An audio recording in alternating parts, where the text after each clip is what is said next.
Di dalam Islam itu mukjizat itu hanya diberikan kepada manusia, dan di Kristen itu saya pribadi mukjizat itu milik Tuhan. Jadi pertanyaan saya di sini, Yesus dan Isa itu apakah orang yang sama dengan cerita berbeda? Apakah orang yang berbeda dengan cerita masing-masing? Salam satu Tuhan. Sahabat dimanapun berada, saya mohon untuk mensubscribe, like, dan juga men-share channel kita ini. Mungkin Bang Juma bisa menjelaskan tentang konteks ketuhanan ini di dalam Islam, Bang. Baik. Masya Allah. Iya, baik.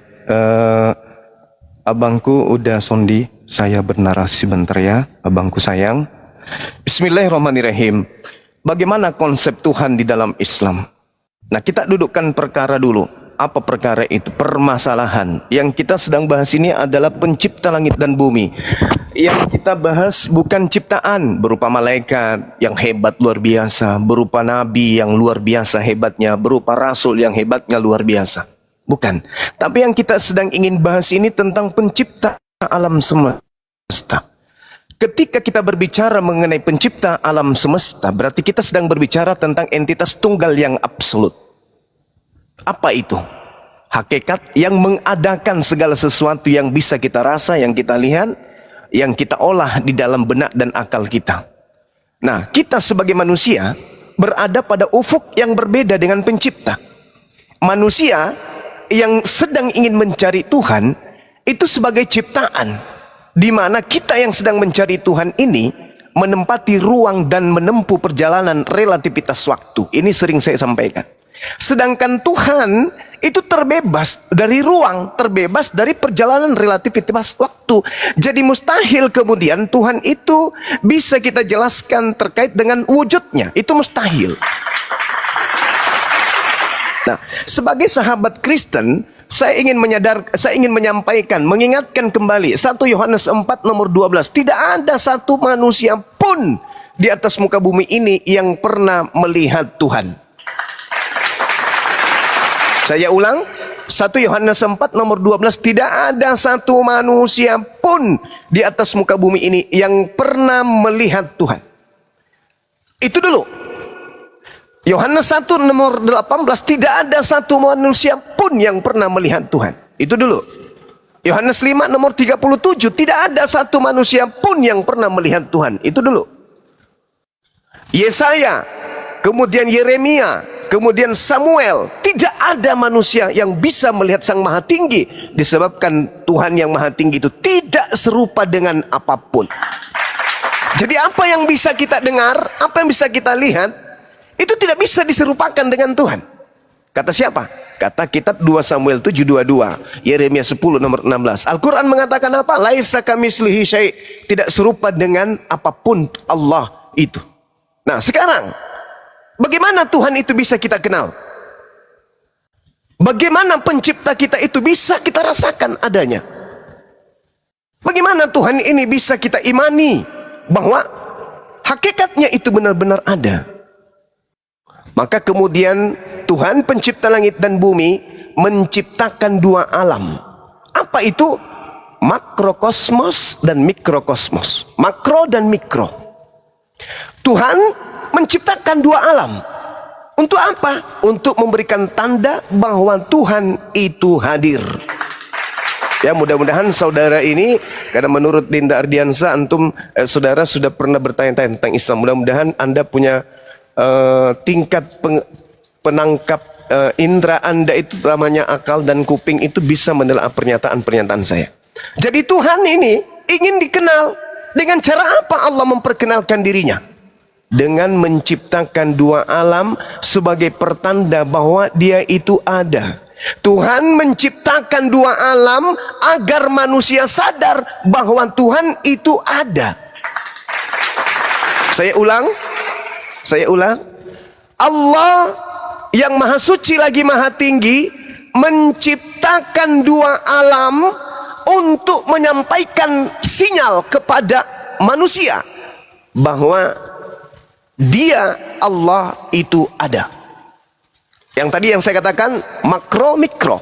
Nah, alam makrokosmos atau alam raya ini, tempat kemudian bergantungnya, bertebarannya gugusan bintang-bintang, planet-planet dan seterusnya, itu Tuhan ciptakan agar kita manusia bisa menangkap bahwa dengan adanya alam ini pasti ada yang menciptakan. Nah, itu yang pertama yang ingin saya sampaikan kemudian kepada saudara. Sehingga di dalam Al-Quranul Karim jelas diterangkan bahwasanya Tuhan menciptakan alam semesta dengan adanya siang dan malam, bertanda bahwa Allah itu ada. Al-Quran yang menjelaskan itu. Di dalam surah An-Nisa, ya, Allah kemudian menjelaskan bahwasanya bukti keberadaanku adalah aku menciptakan alam ini.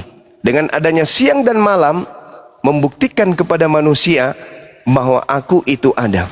Makanya di dalam Al-Quran surah Fussilat diterangkan di dalam Fussilat ayat 53, Allah Subhanahu wa taala menerangkan dengan sangat jelas, sanurihim ayatina fil afaq wa fi anfusihim. Apa kata Allah? Aku akan memperlihatkan kepada mereka tanda-tanda keberadaan kebesaranku dari segenap penjuru alam semesta dan pada diri mereka sendiri. Itu Al-Quran menerangkan, aku akan menyatakan bahwa aku itu ada dengan menciptakan alam semesta ini. Itu kata Allah. Oleh karena itulah kemudian Allah mengadakan keberadaan dirinya, memperlihatkan keberadaan dirinya dengan menciptakan alam semesta. Itu yang pertama. Yang kedua adalah Allah menciptakan alam kecil. Apa itu? Diri manusia. Jadi manusia ini adalah alam kecil yang menunjukkan segala yang hadir. Allah meringkas keagungan ciptaannya berupa alam dalam tubuh kita manusia. Jadi Allah meringkas segala ciptaan yang ada di atas muka bumi ini untuk kemudian menyimpulkan bahwa dia itu ada dengan menciptakan kita sebagai manusia. Makanya coba kalau kita nelaah diri kita nih, kita ini siapa? Tangan bukan tangan kita, kaki bukan kaki kita, mata bukan mata kita, kepala bukan kepala kita, ruh bukan ruh kita, suara bukan suara kita, semua hanya titipan. Titipan siapa? Titipan Allah Subhanahu wa ta'ala. Makanya dalam Al-Quran, sekali lagi, dalam Al-Quran surah An-Nisa ayat 190, Allah Subhanahu wa ta'ala dengan jelas menerangkan begini. Bismillahirrahmanirrahim. Ali Imran ya. Allah Subhanahu wa ta'ala menjelaskan gini. A'udzubillahi minasyaitonirrajim. Inna fi khalqis samawati wal ardi wa ikhtilafil lail wan nahari la ayatil liulil albab. Sesungguhnya dalam penciptaan langit dan bumi dan bergantinya malam dan siang itu terdapat tanda-tanda keberadaan Tuhan bagi orang yang berakal. Alladzina yazkuruna Allah qiyaman wa qu'udan wa ala junubihim wa yatafakkaruna fil khalqis samawati wal ard. Yaitu orang-orang yang mengingat Allah sambil berdiri, duduk atau dalam keadaan berbaring. Dan mereka memikirkan tentang penciptaan langit dan bumi seraya berkata, Rabbana ma khalaqta hadza batila subhanaka faqina azabannar. Ya Tuhan kami, tidaklah engkau menciptakan semua ini, tidaklah engkau menciptakan alam semesta ini dengan sia-sia. Maha suci engkau, lindungilah kami dari azab neraka. Jadi bagi umat Islam, ketika ditanya, tunjukkan konsep ketuhanan yang ada di dalam Islam. Konsep ketuhanan dalam Islam itu adalah Tuhan Allah laisa kamitslihi syai', tidak bisa dilihat, tetapi cara untuk berhubungan, cara untuk beliau menampakkan keberadaannya dengan cara menciptakan alam semesta, dengan cara menciptakan manusia. Lalu bagaimana cara kita berhubungan dengan Allah? Cara kita berhubungan dengan Allah adalah beribadah.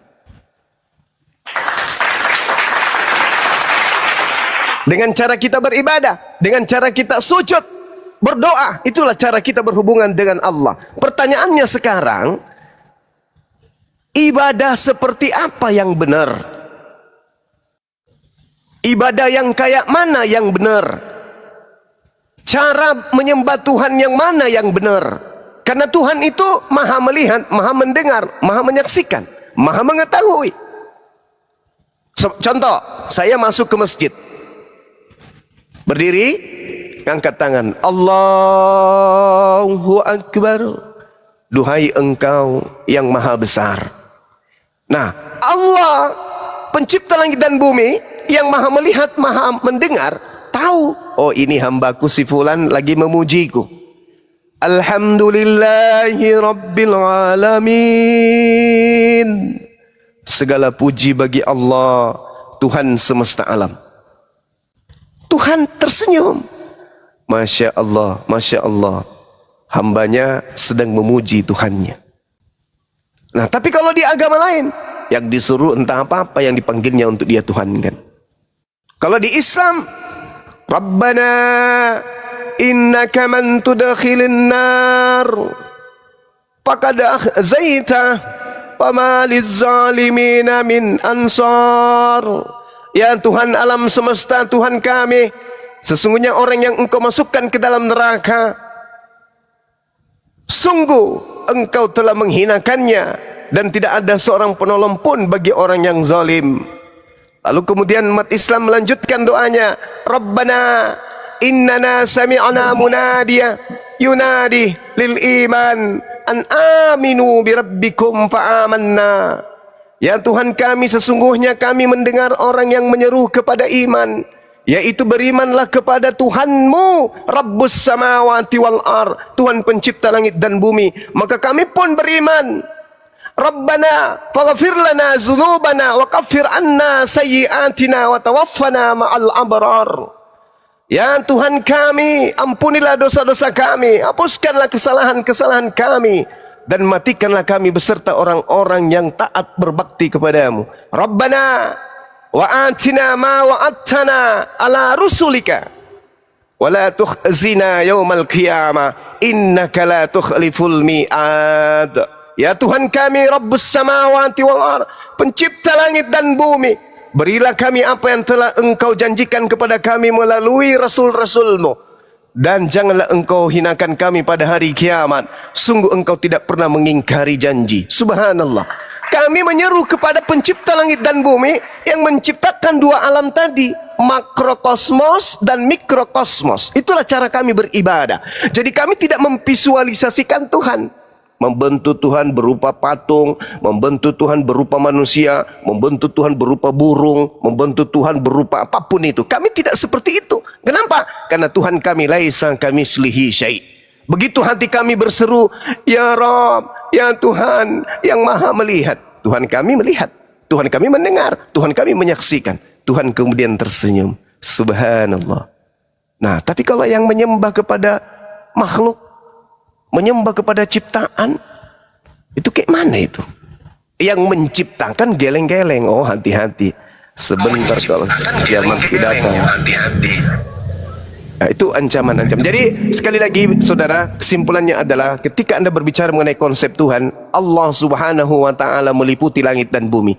Tak ada kemudian di alam semesta ini yang bisa lolos dari pantauan Allah, tak ada yang bisa lari dari jangkauan Allah. Jadi Al-Quran mengatakan, sedikit lagi 15 detik, di dalam Al-Quran surah Qaf ayat 16, Allah Subhanahu wa taala menjelaskan tentang dirinya. Apa kata Allah kemudian? Walaqad khalaqnal insan wa na'lamu ma tuwaswisu bihi nafsuh. Dan sungguh aku Allah telah menciptakan manusia dan mengetahui apa yang dibisikkan oleh hatinya. Wa nahnu aqrabu ilaihi min hablil warid. Dan aku lebih dekat kepada manusia dari urat lehernya sendiri. Jadi kami umat Islam, kalau Anda tanya mana Tuhannya umat Islam, kami tidak bisa nunjukin. Kok bisa kayak gitu? Karena Tuhan kami itu dimensi yang meliputi segala aspek. Ketika kami berkata dalam hati, Ya Rabb, dirinya Allah dengar. Ketika kami kemudian berniat jahat, aku ingin melakukan ini, Tuhan kami lihat, Tuhan kami mendengarkan. Kenapa? Karena Tuhan kami lebih dekat kepada kami daripada kami kepada diri kami sendiri. Tuhan kami, Tuhan Allah Subhanahu wa taala lebih dekat kepada diri kami daripada kami kepada diri kami. Coba bayangkan. Jadi bagaimana mungkin kami ingin membentuk Tuhan kami berupa makhluk? Tuhan kami meliputi segala-galanya. Tak ada yang terbebas dari pengetahuan Allah. Baru kita mau niatkan dalam hati, Allah sudah tahu. Coba. Jadi bagaimana mungkin kemudian kami ingin membentuk Tuhan kami dengan makhluk? Nggak mungkin. Karena tataran makhluk adalah ciptaan, sedangkan Tuhan itu adalah entitas tunggal yang absolut, yang tidak terkungkung oleh ruang dan waktu. Demikian.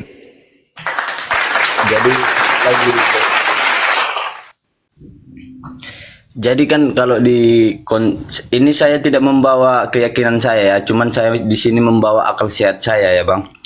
Di dalam Islam itu mukjizat itu hanya diberikan kepada manusia-manusia, dan di Kristen itu saya pribadi mukjizat itu milik Tuhan. Jadi pertanyaan saya di sini, Yesus dan Isa itu apakah orang yang sama dengan cerita berbeda? Apakah orang yang berbeda dengan cerita masing-masing?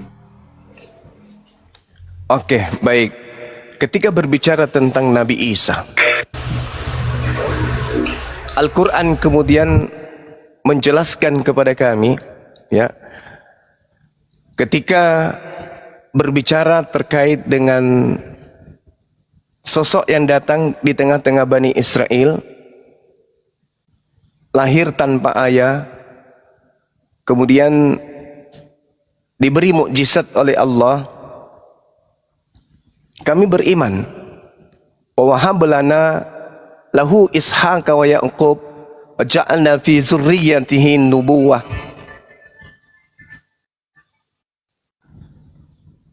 Wal kitab wa atainahu ajrah fid dunya wa innahu fil akhirati laminas salihin. Allah menganugerahkan kepada Abraham, Ibrahim, Ishak dan Yakub, dan Allah jadikan kenabian dan kitab kepada keturunannya, termasuk Nabi Isa alaihi salam. Jadi yang kami imani adalah para nabi yang datang diutus oleh Allah kepada Bani Israel. Salah satu nabi terakhir yang diutus kepada Bani Israel khusus itu adalah Nabi Isa alaihi salam. Kemudian di dalam Al-Quran diterangkan, janganlah engkau berdebat dengan ahli kitab kecuali dengan cara yang baik. Al-Quran yang menerangkan itu. Al-Ankabut ayat 46. Wala tujadilu ahlal kitab illa billati hiya ahsan. Jangan kamu berdebat dengan ahli kitab melainkan dengan cara yang baik. Ahli kitab ini siapa? Keturunan Nabi Abraham dari sisi Nabi Ishak. Lalu kemudian Allah mengatakan illal ladzina zalamu minhum, kecuali terhadap orang-orang zalim di antara mereka. Siapa orang yang zalim di antara mereka ini? Orang yang kemudian mengaku-ngaku Bani Israel tapi bukan. Orang yang kemudian ngaku-ngaku sebagai ahli kitab tapi bukan. Orang yang ngaku-ngaku kemudian pengikut daripada nabi yang datang di tengah-tengah Bani Israel tapi bukan. Hanya nyamar-nyamar. Itulah orang zalim. Jadi kalau saudara bertanya kepada saya, apakah Nabi Isa dan Yesus itu sama? Saya katakan Nabi satu-satunya yang datang lahir tanpa ayah, yang diberi hikmat Injil, membangkitkan orang mati atas izin Allah, itu namanya adalah Isa alaihi salam atau Isa al-Masih. Lalu muncul tokoh yang dibentuk kemudian bernama Yesus. Orang-orang Yahudi tidak mengenal Nabi bernama nama ini. Yang mereka kenal adalah Isa, Yesua, Hamasiah, Isa al-Masih, anak Miriam. Itu yang dikenal. Yesus adalah tokoh yang populer di barat. Kitab yang mendukung kemudian Yesus, Lukas, Markus, Matius, Yohanes. Kitab-kitab ini tidak diimani kemudian oleh orang-orang Yudaism. Praktisi Torah hari ini tidak mengimani buku-buku yang mengangkat kemudian nama Yesus. Mohon maaf nih, saya harus sampaikan. Kalau di Islam ada Al-Quran, kajian tentang Al-Quran dalam implementasi ibadah disebut kitab fikih. Cara sholat diurai di kitab fikih. Semuanya tata cara ibadah diurai di kitab fikih. Mereka pun punya kitab fikih, namanya kitab taharah. Satu cakupan dari kitab itu disebut taharah. Kitab cara membersihkan diri, bla bla dan seterusnya, disebut kitab Talmud. Di dalam kitab Talmud itu diterangkan yang namanya Yesus sangat sadis. Sangat sadis. Yesus disebut sebagai, mohon maaf, anak zina, anak haram. Bahkan di dalam Tanakh, di dalam Talmud disebutkan bahwa perjanjian baru itu haram hukumnya dibaca oleh orang Yahudi. Di dalam kitab Talmud, Yesus direbus di dalam neraka, di dalam tinja kotoran manusia yang mendidih. Tidaklah mungkin itu adalah Nabi Isa kami, tidak mungkin. Tidak mungkin. Tidak mungkin. Nabi Isa kami itu tidak mungkin diperlakukan seperti itu. Nah, itu yang pertama. Yang kedua, di dalam Bible ada yang bernama Yesus ditampar, diludahin, diseret, ditelanjangin, digantung di pohon. Mustahil itu adalah nabi kami. Mustahil. Mustahil. Mustahil itu adalah Nabi Isa alaihissalam. Tentu yang diperlakukan seperti itu adalah orang yang diserupakan kemudian oleh Nabi kami. Jadi kalau saudara bertanya, apakah Yesus dan Nabi Isa itu adalah sama? Dalam ceritanya, dia adalah orang yang berbeda. Tetapi satu-satunya manusia yang datang ke tengah-tengah Bani Israel, lahir tanpa ayah, kami menyebutnya Nabi Isa alaihissalam, Kristen menyebutnya Yesus. Cerita berlanjut kemudian yang memisahkan kita. Manusia suci yang dikasihi jalan kebenaran dan hidup menuju kepada Allah tidaklah mungkin ditelanjangi, ditampar, diludahin, digantung, dibunuh dan seterusnya. Tidak mungkin. Karena dia adalah oknum yang dikasihi. Dia adalah orang yang intim kepada Allah. Dia adalah hamba Allah yang suci, terkemuka di dunia dan di akhirat. Tidak mungkin ditampar, tidak mungkin diludahin, tidak mungkin ditelanjangin, tidak mungkin. Tidak mungkin. Apalagi dia mati terkutuk demi dosa-dosa para pendosa. Itu mustahil. Apatah lagi diajarkan bahwa dia adalah jelmaan pencipta langit dan bumi. Itu tidak mungkin. Jadi bukan saya memaksa saudara untuk mengimani apa yang saya sampaikan, tidak. Tetapi kita punya pola yang berbeda. Sahabat bertanya tentang Nabi Isa, kaitannya dengan Yesus. Saya jawab apa adanya. Bahwa ketika berbicara tentang Nabi yang datang di tengah-tengah Bani Israel, kami menyebutnya Nabi Isa. Dia adalah manusia suci. Kalian menyebutnya Yesus, dan dia adalah, mohon maaf, berdasarkan Galatia 3 nomor 13, dia adalah manusia yang menjadi kutuk karena dosa-dosa kalian. Kejam kalian ini, kejam sekali, kejam. Kalian curi ayam, kalian curi sendal, kalian yang ngupil sendiri, kalian melakukan dosa, tapi dosa kalian limpahkan kepada orang yang suci. Subhanallah, na'udzubillah. Kami di Islam tidak memiliki konsep seperti itu. Kami diajarkan untuk bertanggung jawab. Dosa kami tidak ditanggung oleh Nabi kami, dosa kami tidak ditanggung oleh Tuhan kami. Allah Subhanahu wa taala mengutus kemudian baginda Rasulullah Muhammad sallallahu alaihi wasallam. Di dalam Al-Qur'an surah Al-Jumu'ah diterangkan begini. A'udzubillahi minasyaitonirrajim. Huwallazi ba'atsa fil ummiyina rasulan minhum yatsu 'alaihim ayatihi wa yuzakkihim wa yu'allimuhumul kitaba wal hikmah wa in kanu min qablu lafi dhalalin mubin.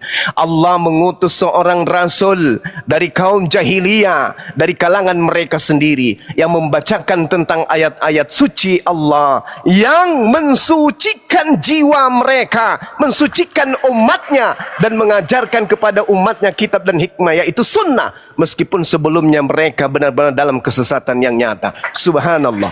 Rasulullah Muhammad sallallahu alaihi wasallam datang bukan untuk menebus dosa. Beliau kemudian yang mulia datang untuk mensucikan umatnya. Jadi kami ini adalah umat yang disucikan, bukan umat yang ditebus kayak di Pegadaian. Tetapi kami adalah umat yang disucikan. Ketika kami disucikan, maka tempat kami bukan ke neraka. Orang-orang suci itu kembalinya ke surga. Silakan, Bu.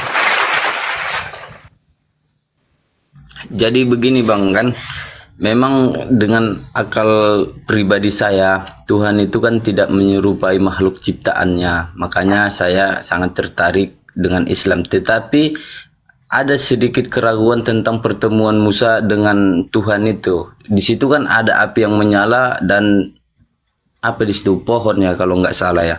Jadi itu dengan api yang menyala itu. Sementara kan Tuhan itu tidak bisa dilihat dan tidak serupa dengan ciptaannya. Itu bagaimana itu, Bang? Iya, Masya Allah. Masya Allah. Al-Quranul Karim Surah Al-Araf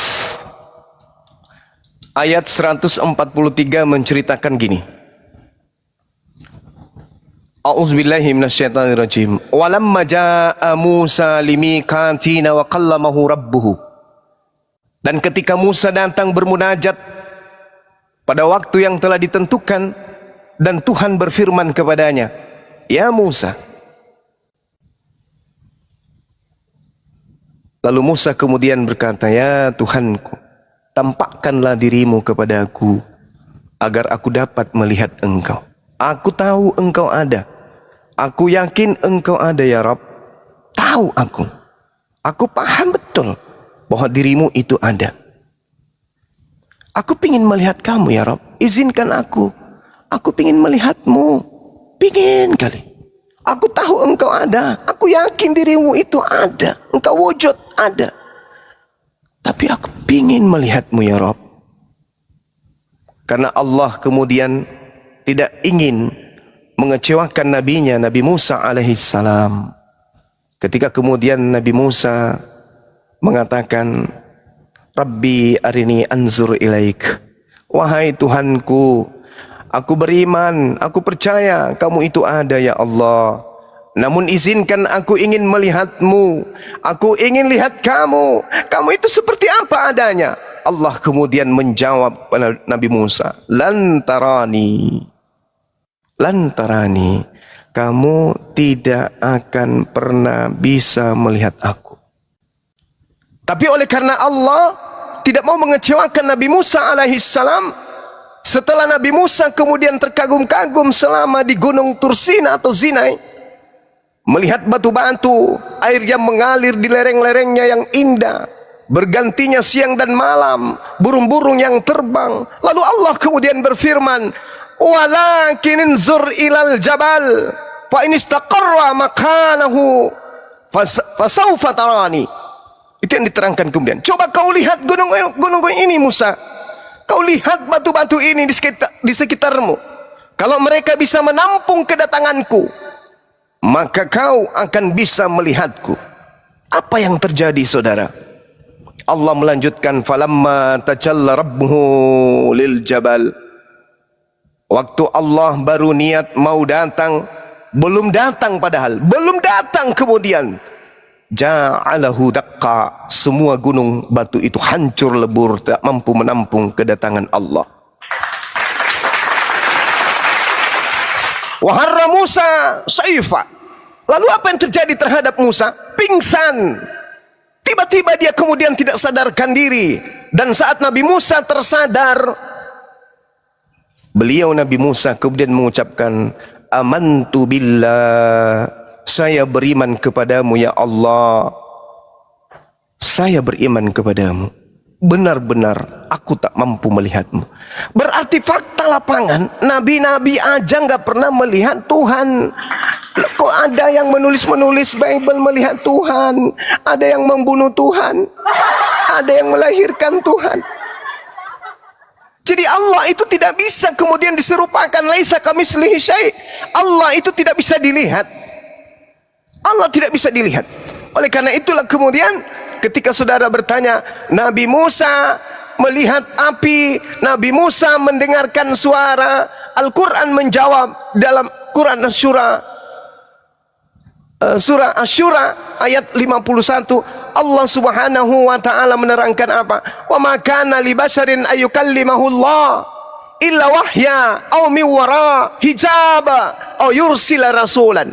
Tidak patut bagi manusia, siapapun dia, mau dia nabi, mau dia rasul, termasuk Yesus yang Anda tuhankan, tidak mungkin kemudian Allah pencipta langit dan bumi berbicara langsung kepadanya, kecuali dengan 3 cara. Yang pertama, melalui wahyu. Kedua, melalui tabir. Yang ketiga, melalui utusan malaikat.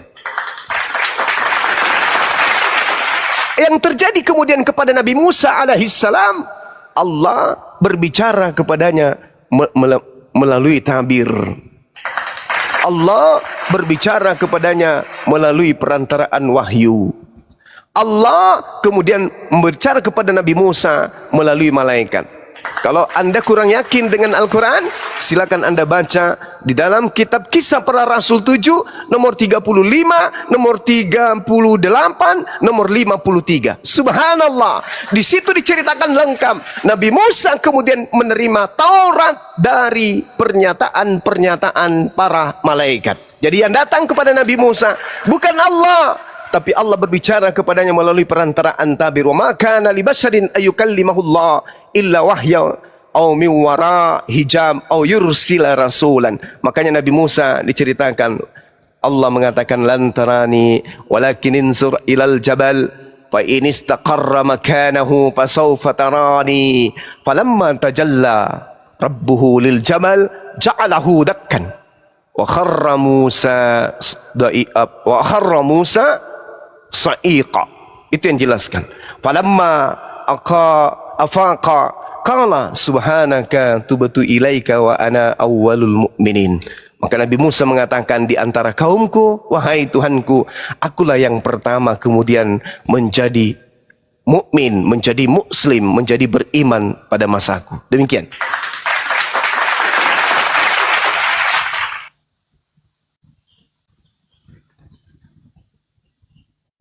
Silakan kalau masih ada, Bang.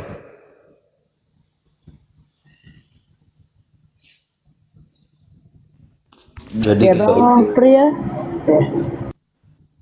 Jadi kalau untuk saat ini sangat-sangat terima kasih atas penjelasannya, dan untuk kali ini saya rasa sudah cukup sih, Bang. Iya, Masya Allah. Jadi bagaimana menurut saudara? Apakah Anda yakin bahwa tiada Tuhan selain Allah? Ya kalau gini loh Bang, kalau di keyakinan saya itu kan ibaratnya terlalu, kalau akal saya menilai terlalu, Tuhan itu kan menurut saya tidak butuh makhluknya, tapi makhluknya yang butuh Tuhan. Benar. Tapi di dalam pribadi saya, Yesus itu sangat membutuhkan manusia, sehingga manusia harus mengagung-agungkan Dia. Di situ di situ saya berpikirnya, loh ini bagaimana ya, Tuhan yang seperti apa ini?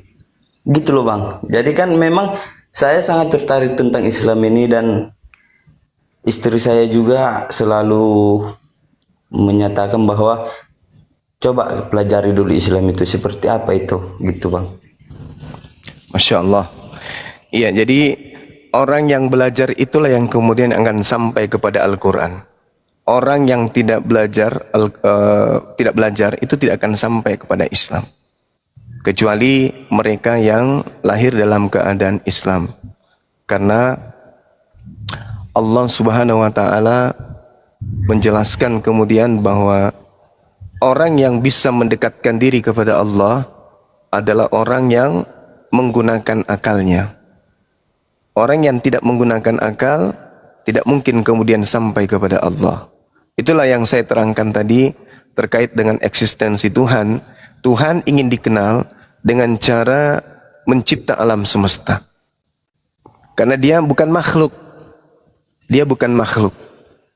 Andai saja ikan-ikan yang ada di tambak itu memiliki akal, tanpa melihat si pemilik tambak, dengan adanya bertaburan pakan yang disiram ke permukaan air tempat mereka hidup, maka bagi ikan, dia sudah tahu bahwa ada Tuhan pemilik tambak yang memelihara kehidupan kita sebagai ikan di dalam tambak. Andai saja ikan yang ada di dalam tambak itu bisa berpikir, maka ketika kemudian air yang ada di tambak itu dikurangi dan ditambahkan, mereka akan sampai kepada poin bahwa ada yang memelihara tambak ini sampai kita masih bisa hidup sampai hari ini. Begitulah manusia berakal. Alam semesta ini ibarat tambak, kita adalah ikannya. andai saja tak ada hujan, andai saja tak ada matahari, andai saja tidak ada siang dan malam, andai tidak ada tumbuh-tumbuhan yang bertumbuh, begitu ditebang, dipanen, tumbuh lagi berikutnya, maka kemudian mustahil itu bisa terjadi andai saja Tuhan itu tak ada. Makanya Al-Quranul Karim menerangkan dengan adanya siang dan malam itu bukti adanya aku. Bukti adanya aku ciptakan kemudian siang dan malam. Bagi orang yang berfikir, mereka akan sampai kepada aku. Tapi mereka yang tidak menggunakan akal, tidak akan sampai kepada aku. Allah Subhanahu wa ta'ala menjelaskan dengan sangat detail di dalam Al-Quranul Karim. Inna fi halqis samawati wal ikhtilafil lail wan nahar la ayatil li ulil albab. Sesungguhnya dalam penciptaan, dalam keberadaan adanya langit dan adanya bumi, dan bergantinya adanya malam dan adanya siang, itu terdapat tanda-tanda adanya Tuhan bagi orang yang berakal. Sayangnya ikan yang ada di kolam tidak berakal. Makanya dalam Al-Quran, ulaika hum syarrul bariyah. Orang yang punya akal, manusia yang punya akal, tapi masih menyembah kepada sesamanya manusia. Apa kata Allah? Mereka adalah seburuk-buruknya makhluk. Ikan yang ada di kolam tidak bisa menemukan dan tidak mengenal siapa yang membuat kolam, siapa yang memberinya makan setiap saat, siapa yang memberikan air ditambah setiap hari. Karena mereka tidak punya akal. Tapi manusia diberi akal. Lihat langit begitu tinggi tanpa tiang. Lihat kemudian hari ini siang, sebentar lagi akan petang. Siapa yang menciptakan itu semua? Pemerintah tidak mungkin, PBB tidak mungkin. Lalu siapa? Dialah pencipta langit dan bumi. Lalu kenapa pencipta kita harus menjadi bayi? Kenapa Tuhan kita harus mati dibunuh oleh manusia? Sedangkan alam semesta ini begitu luas, begitu besar. Pasti butuh hakikat pencipta yang menjaga setiap saat. Karena ketika alam semesta ini kehilangan kuasa pencipta, ketika kuasa pencipta itu hilang, mati dibunuh oleh ciptaannya, maka hancur leburlah alam semesta ini. Kembali lagi. Iya bang. Ayatil li ulil albab. Ini hanya tanda kebesaran Allah bagi orang-orang yang berakal. Yang tidak berakal, dia masih sibuk mencari Tuhan. Yang mana yang Tuhan yang benar? Yang Bapak, yang anak, atau yang mana? Masih sibuk. Tapi orang yang berakal, Allah Subhanahu wa ta'ala Tuhan satu-satunya, tak ada yang lain. Demikian. Ibaratnya kan gini bang, saya kan memiliki satu istri dan dua anak. Apabila kami dan istri saya masuk Islam, bagaimana dengan anak saya? Kan ibaratnya kan anak saya belum berakal, satu masih umur 2 tahun, satu lagi baru lahiran seminggu yang lalu. Itu bagaimana? Apakah orang itu perlu syahadat ataukah harus saya perkenalkan dengan Islam tapi tidak perlu syahadat gitu loh bang? Ya, Masya Allah. Al-Quranul Karim menyatakan jannatu adnin yadkhulunaha wa man salaha min abaihim wa azwajihim wa zurriyatihim. Surga Aden, surga Eden adalah dipersiapkan oleh Allah untuk tempat masuknya orang-orang yang soleh bersama dengan nenek moyangnya, istri pasangannya, suaminya, anak-anaknya, cucu-cucunya. Surga Aden dipersiapkan untuk mereka yang beriman bersama dengan anaknya, bersama dengan istrinya, bersama dengan keluarganya. Nah, sekarang saudara bertanya, bagaimana dengan anak-anakku? Anak-anak lahir itu dalam keadaan suci. Mereka kemudian tidak ada dosa. Kenapa? Karena sejatinya mereka adalah muslim. Kenapa bisa kayak gitu? Ya, pada masa penciptaan mereka dikeluarkan dari keadaan ruh. Mereka mengatakan apa? Wa ashhadahum, ketika kemudian kita dipersaksikan oleh Allah di alam ruh, ala ampusihim, kepada makhluk yang berupa manusia, anak keturunan Adam. Apa kata Allah di alam ruh? Alastu bi rabbikum, apakah kalian bersaksi bahwa aku adalah Tuhanmu? Qalu bala syahidna. Anak-anak kita yang masih di alam ruh berkata apa? Ya Rabb, ya Allah, aku bersaksi engkau adalah Tuhanku.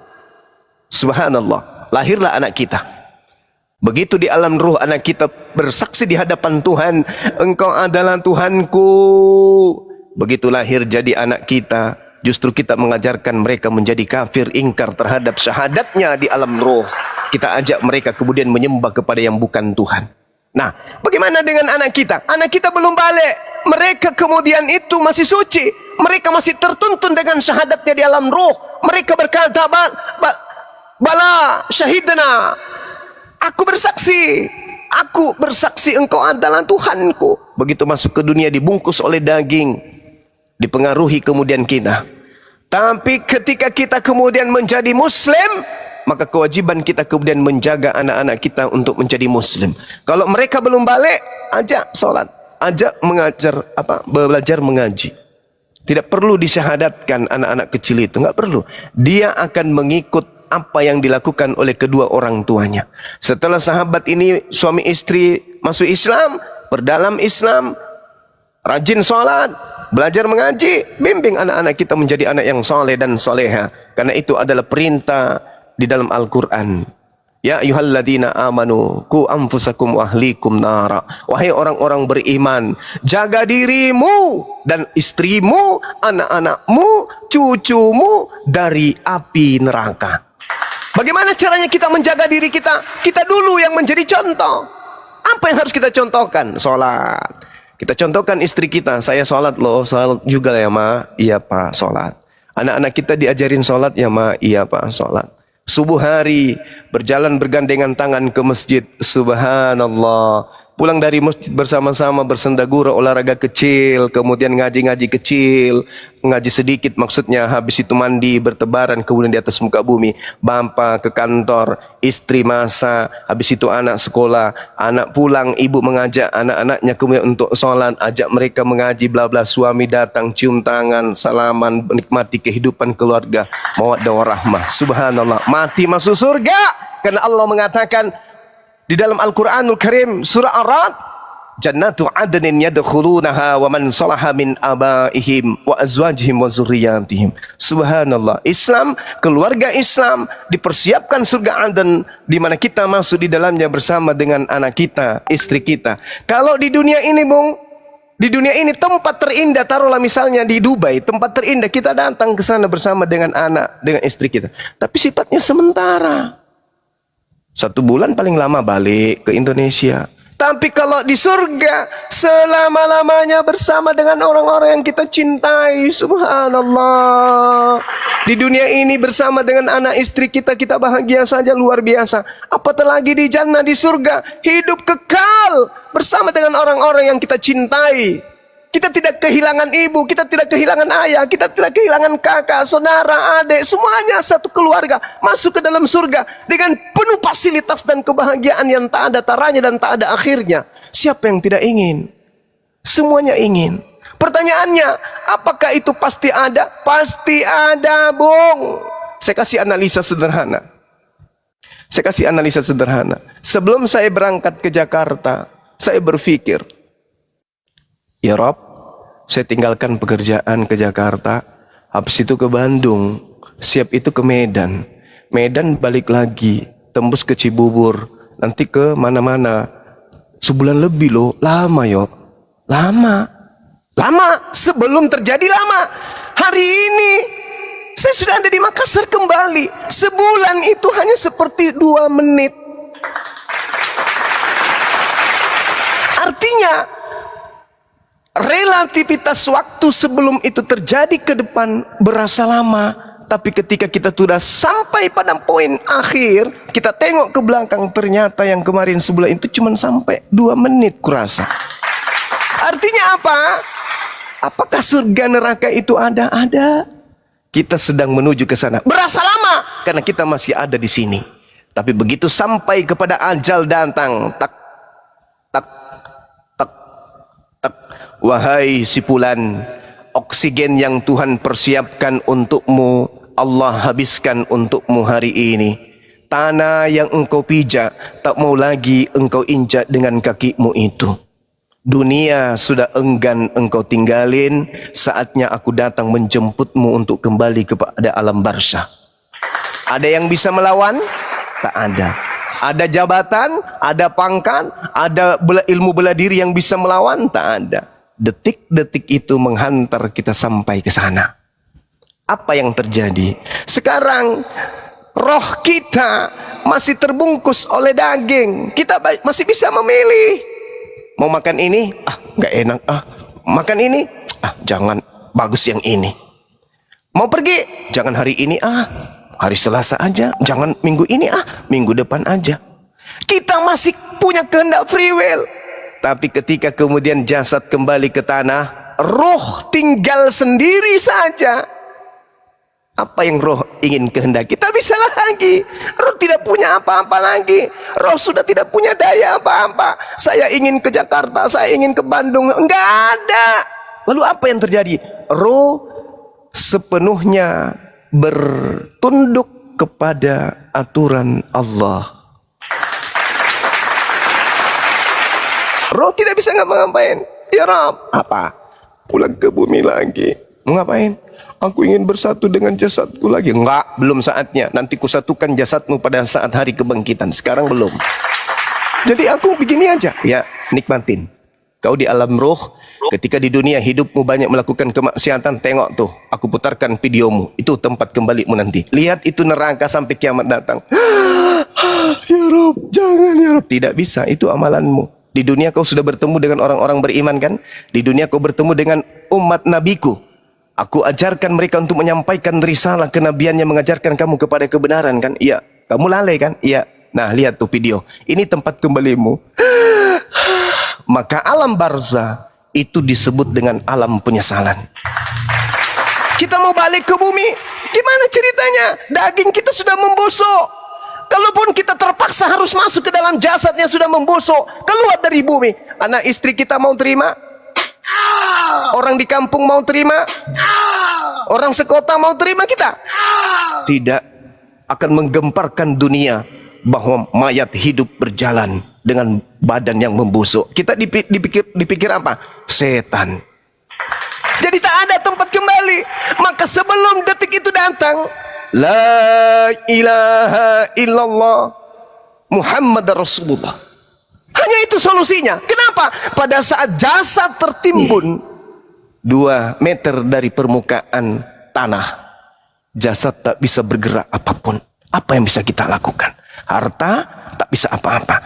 Anak yang titelnya jabatannya berjenderal-jenderal berbintang-bintang bisa apa?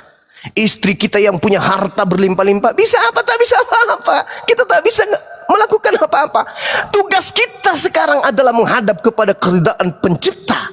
Itu tugas kita. Roh akan dihadapkan dengan kelakuan kita ketika kita hidup. Tak ada bisa apa-apa. Roh mau ngapain? Roh kita mau ngapain? Tidak bisa. Kita mau ini nggak bisa. Kenapa? Karena kita sudah di alam roh, kembali ke alam barzah, kembali kepada hakikat yang semula. Apa itu? Qalu bala syahidna.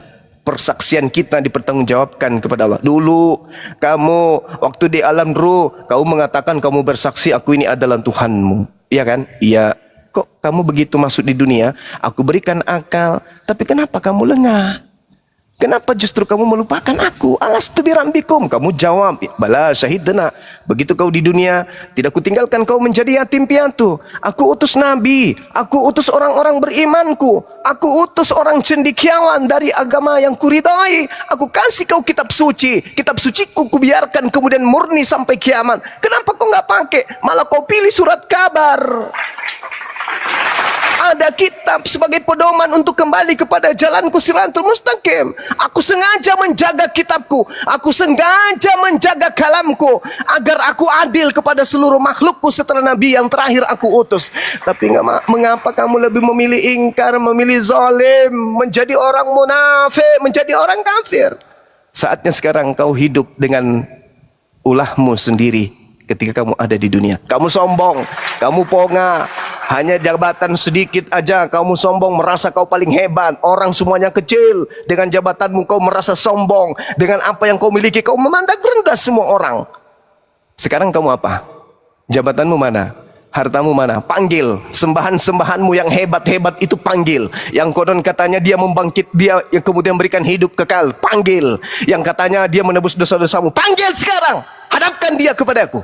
Mampu tidak dia menyelamatkan kamu? Sementara dia mengatakan apa? Aku tidak dapat berbuat apa-apa dari diriku sendiri. Ma qultu lahum illa ma amartani bi an ya'budullah rabbi wa rabbukum. Ya Maryam, jangan kau sentuh aku, tapi pergilah kepada saudara-saudaraku, katakan kepada mereka, aku sungguh mau pergi kepada Tuhanku dan Tuhanmu, ilahku dan ilahmu. Lalu siapa yang akan hendak menjadi penolong kita? Tak ada. Satu-satunya penolong hanyalah Allah Subhanahu wa ta'ala. Dan satu yang ditunggu oleh umat Islam sebagai pengharapan terakhir. Apa itu? Syafaat baginda Rasulullah Muhammad sallallahu alaihi wasallam. Di saat kita tenggelam oleh dosa, di saat kita kemudian dalam penindasan siksaan, kita masih punya harapan. Rasulullah Muhammad sallallahu alaihi wasallam menjamin kita surga. Wahai umatku, jaminlah aku 6 perkara, maka aku akan menjamin engkau surga. Oke, Bang Juma, izin kupotong sedikit ya Bang Juma ya. Silakan. Masya Allah. Jadi begini kan, saya ini membawa kepribadian saya, bukan membawa tentang Bibel saya. Nanti nggak enak juga sama saudara saya yang Kristen. Iya, silakan. Di dalam akal logika saya, kalau konsep dosa yang ditebus itu, kalau menurut saya tidak ada. Dan saat ini kan saya Kristen. Lalu bagaimana dosa-dosa saya itu sepanjang Kristen, lalu saya masuk surga? Kan di konsep surga dan neraka ini kan, perbanyak amalmu, persikit dosamu. Kalau mau masuk neraka, perbanyaklah maksiat, persikit amal. Contohnya kan, kalau kita ingin masuk ke surga kan, otomatis amal yang kita apakan, pahala.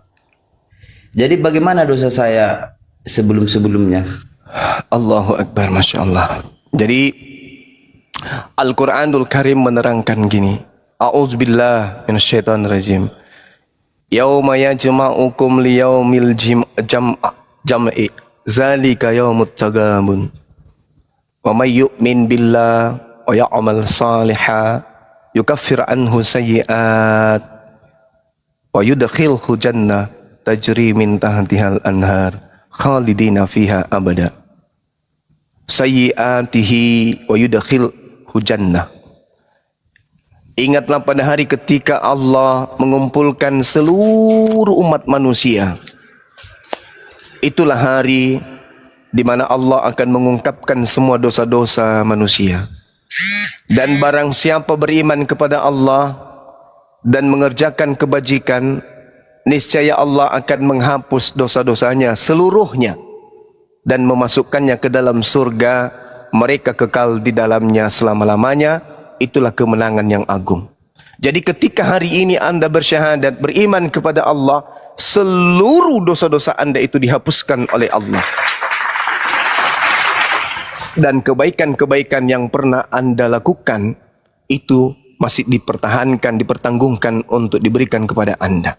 Namun satu hal yang perlu saudara pahami, andai saja kita hidup dari sejak kita dilahirkan sampai usia kita 87 tahun meninggal dunia, yang kita lakukan hanya kebaikan-kebaikan, tidak pernah melakukan dosa sekalipun. Artinya amalan kebaikan kita itu menumpuk, mungkin bisa sampai ke langit ketujuh tumpukan-tumpukan kebaikan kita. Itu sama sekali tidak bisa ditukar dengan surga.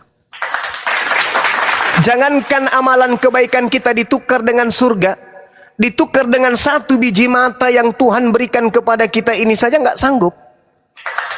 Jadi amal kebajikan kita ketika dibandingkan dengan surga nggak seimbang.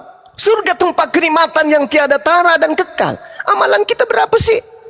Tidak seberapa amalan kita ini. Kita hidupkan usia kita 500 tahun untuk beramal baik. Tidak akan pernah menutupi apa yang akan Allah berikan kita kelak di jannah. Jadi apa dong yang bisa memasukkan kita ke dalam surga? Ridanya Allah. Apa rida Allah itu? Izin Allah, restu Allah. Bagaimana cara kita mendapatkan izin Allah? Dengan cara kita beriman, dengan cara kita berbuat baik. Jangan hitung amal, jangan hitung kebaikan, jangan. Kita rida aja, minta ridanya Allah. Lakukan yang terbaik, berikan yang terbaik. Tunduk kepada Allah dengan tunduk yang ikhlas. Membuat baik kepada manusia dengan perbuatan yang ikhlas. Jangan nunggu yang lain. Karena tidak ada amalan yang bisa ditukar dengan surga. Nggak ada. Tidak ada amalan yang bisa kita tukar dengan neraka. Tak ada. Semua hanya ridha Allah. Makanya Allah mengatakan apa? Yauma yajma'ukum liyaumil jam'i dzalika yaumut taqamun wa may yu'min billah. Tuh penekanannya situ. Siapa yang beriman kepada Allah wa ya'mal salihah dan melakukan ajaran amalan-amalan saleh, maka Allah hapuskan dosa-dosanya. Lalu Allah memasukkannya ke dalam surga. Yang kita kejar di sini bukan pahala. Yang kita kejar di sini bukan lari dari dosa, enggak. Yang kita tunggu di sini adalah ridhanya Allah. Kenapa? Karena ketika gubernur atau presiden, calon presiden berjanji akan digratiskan, kita sebagai manusia dan yang menjanjikan sebagai presiden sebagai manusia, tentu kita tidak yakin sepenuhnya bahwa janjinya itu akan dikabulkan. Tapi ketika yang maha hak, yang maha benar berjanji, mustahil ingkar terhadap janjinya. Maka karena Allah sudah menjanjikan, maka tak perlu lagi kita ragu tentang kebenaran. Tidak perlu ragu lagi kemudian kita tentang selamatnya kita. Selama kita menjadi Islam, selama kita kemudian tidak durhaka kepada Allah, tidak musyrik, tidak kemudian menduakan Allah, maka yakin dan percaya janji Allah itu pasti mutlak terjadi. Al-Quran mengatakan apa, Bung? Qad aflahal mu'minun. Sungguh beruntunglah orang-orang yang beriman. Alladzina hum fi salatihim khashi'un. Yaitu orang yang khusyuk di dalam salatnya. Walladzina hum 'anil lagwi mu'ridun. Dan orang yang menjauhkan diri dari perbuatan dan perkataan yang tidak berguna. Walladzina hum lizzakati fa'ilun. Dan orang yang menunaikan kemudian zakat, memberi makan yatim piatu, bla bla dan seterusnya. Walladzina hum li furujihim hafizun. Dan orang-orang yang memelihara dirinya dari berzina. Illa ala azwajihim, kecuali terhadap istri-istri mereka. Lalu Allah mengatakan apa? Pamadi bentaga wara'a dzalika faulaika humul adun. Tetapi barang siapa mencari di balik itu berzina dan sebagainya, maka mereka itulah orang-orang yang melampaui batas. Walladzina hum li amanatihim wa ahdihim raun. Dan sungguh beruntung orang yang memelihara amanat-amanat dan memelihara janji-janjinya. Walladzina hum 'ala shalawatihim yuhafizun. Hafizun. Serta orang yang memelihara salatnya. Ulaika hum warithun. Mereka itulah yang mewarisi alladzina yarithunal firdaus, yaitu mewarisi surga firdaus. Hum fiha khalidun. Mereka kekal di dalamnya. Coba bayangkan. Ini janji Allah. Orang yang salat akan diberi warisan. Warisan firdaus, bukan warisan tanah 100 hektar, perkebunan, hotel, lapangan terbang, bukan. Tapi surga yang dijanjikan, surga Firdaus sebagai warisan. Jadi berbahagialah umat Islam yang memelihara sholatnya, karena Allah pencipta langit dan bumi yang maha hak, yang maha benar, yang tidak ingkar terhadap janji-janjinya, menyatakan aku berikan warisan kepada umatku yang mendirikan sholat. Warisan apa? Surga Firdaus. Yang namanya warisan tidak boleh diambil oleh orang lain. Yang namanya warisan itu adalah hak prerogatif sang pewaris. Alhamdulillah, umat Islam mendapatkan warisan surga Firdaus.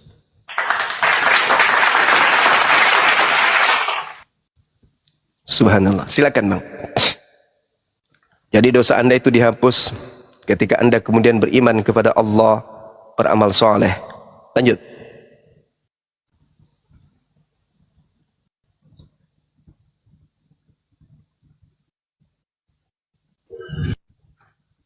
Assalamualaikum warahmatullahi wabarakatuh, my brother, Masya Allah. Assalamualaikum Bang Zuma. Waalaikumsalam warahmatullahi wabarakatuh. Bang Gema. Bang Gema. Subhanallah, tadi omongan Bang Zuma itu buat satu dukungan kita, spirit kita untuk lebih maju lagi untuk berdakwah ya. Ternyata Allah memberikan kemudahan kita untuk menikmati nikmat yang Allah berikan pada kita. Salah satunya dengan nikmat iman, Allah cukupkan hidup kita. Allahu Akbar, subhanallah. Sebagaimana katakan Quran, wa iskulna dkhulu hazil qaryati faqulu minha haitsu si'tum ragadan wa dakhul baba sujadan wa qulu hittatun naghfir lakum khotoyakum wa sanazidul muhsinin.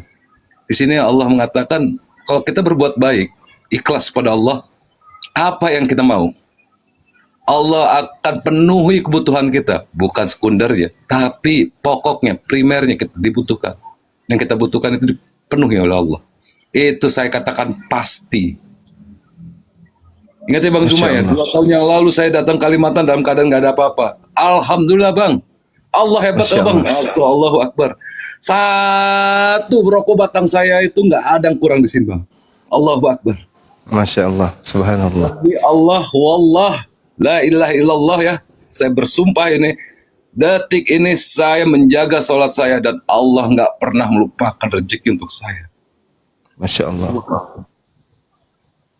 Jangan takut teman-teman. Ya.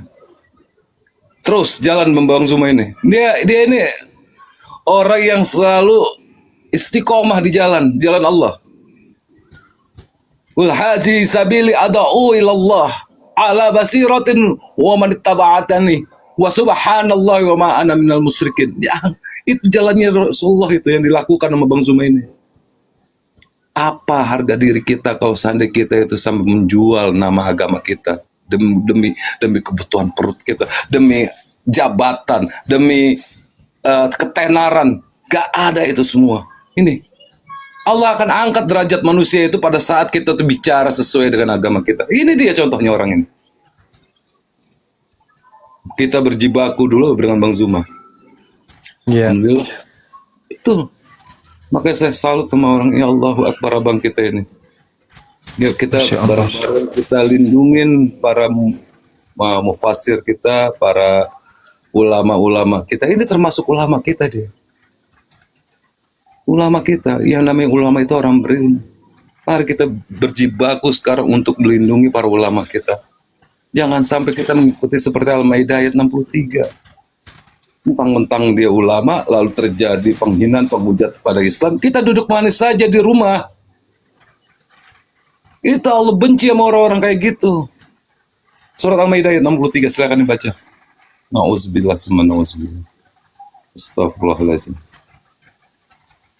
Kalau Allah peduli, kalau kita peduli kepada Allah, Allah itu tersenyum sama kita. Ini salah satu. Gak ada sia-sia hidup kita di dalam jalan Allah. Gak ada. Saya pastikan itu. Pasti wallahi. Saya bersumpah. Karena saya yakin Allah gak pernah membiarkan saya di dalam kehinaan. Apalagi kalau ada kawan kita di sini sama Muslim. Dia itu baru mu'alaf ya. Biasanya dia itu diuji oleh Allah. Dihinakan oleh keluarganya.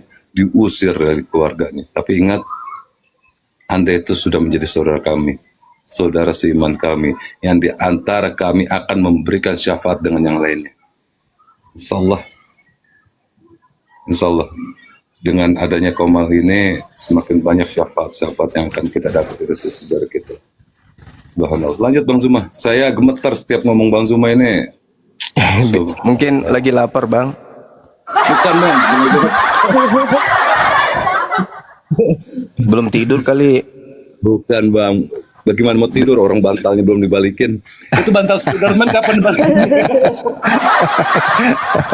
Jadi saudara Gema ini ya, sama-sama kami di kelasnya Ustadz kami kemarin belajar tentang akar kata bahasa Arab dalam Al-Quran. Beliau itu kebanyakan tidur di belakang.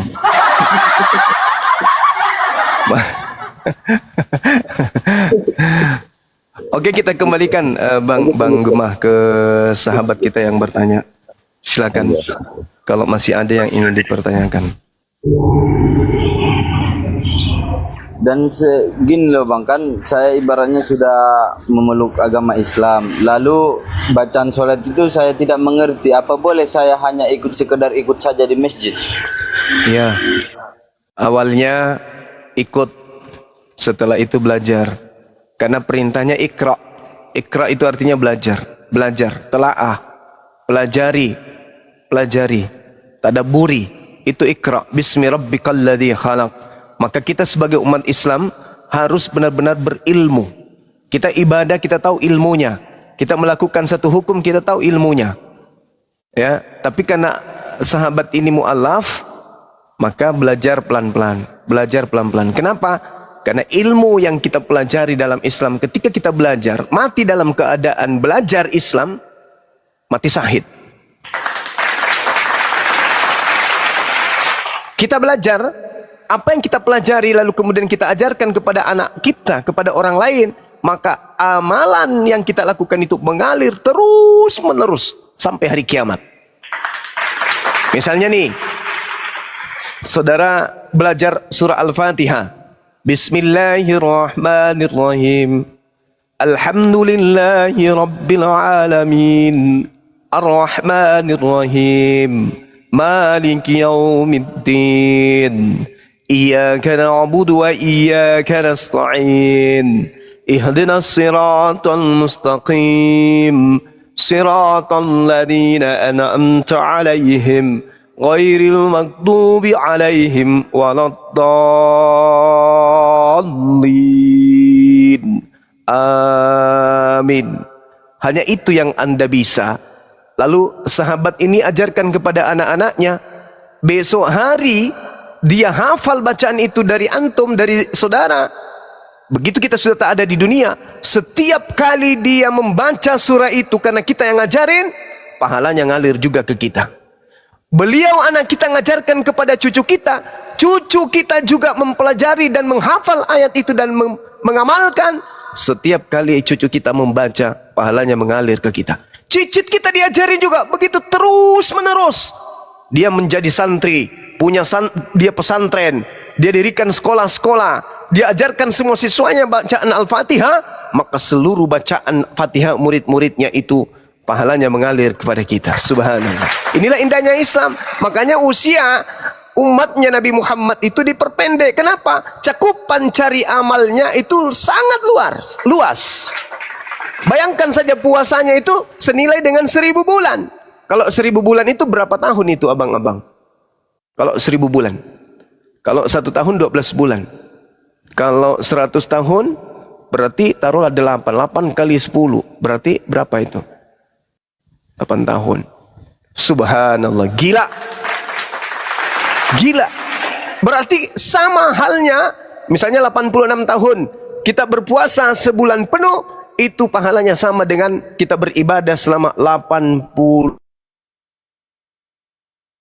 tahun kurang lebih. Nah, kalau dalam kehidupan kita melewatkan 30 bulan suci Ramadan atau 40 bulan suci Ramadan, kalikanlah tadi, maka usia kita jauh dibandingkan usia yang ada menurut tingkatan amal perbuatan yang kita lakukan. Subhanallah. Nah, bagaimana kalau anak-anak kita menghafalkan surah-surah itu dari kita sampai ke anak keturunan seterusnya, 7 turunan ke depan, maka pahala kita, subhanallah. Makanya Allah menjanjikan itu, bahwa orang-orang yang sholat sudah pasti mengajarkan anaknya yang sholat.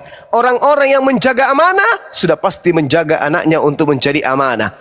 Orang-orang yang menjaga lisannya, orang-orang yang menjaga kemudian kemaluannya untuk tidak berzina, maka orang itu pasti mengajarkan keturunannya melakukan hal yang sama. Maka itulah dikatakan, siapa yang memelihara salat, kata Allah, ulaika humul warithun alladzina yaritsunal firdaus hum fiha khalidun. Mereka mendapatkan warisan, yaitu warisan surga firdaus, mereka hidup kekal di dalamnya. Subhanallah. Jadi kalau hari ini Anda bersyahadat, lalu kemudian Anda salat, silakan ikut gerakan imam.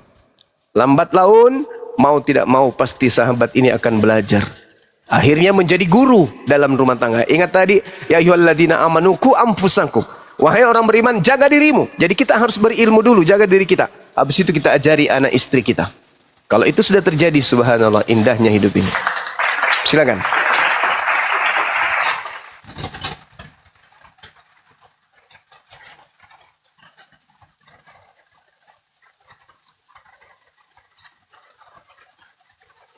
Ya, silakan Bang Misteri. Ya, silakan Pak Pria. Ya kalau untuk saat ini sudah cukup sih, dan tentang pernikahan pun sudah cukup mengerti. Pada intinya memang kalau di dalam pernikahan ini harus nikah lagi, iya kan Bang? Iya, iya, betul, betul.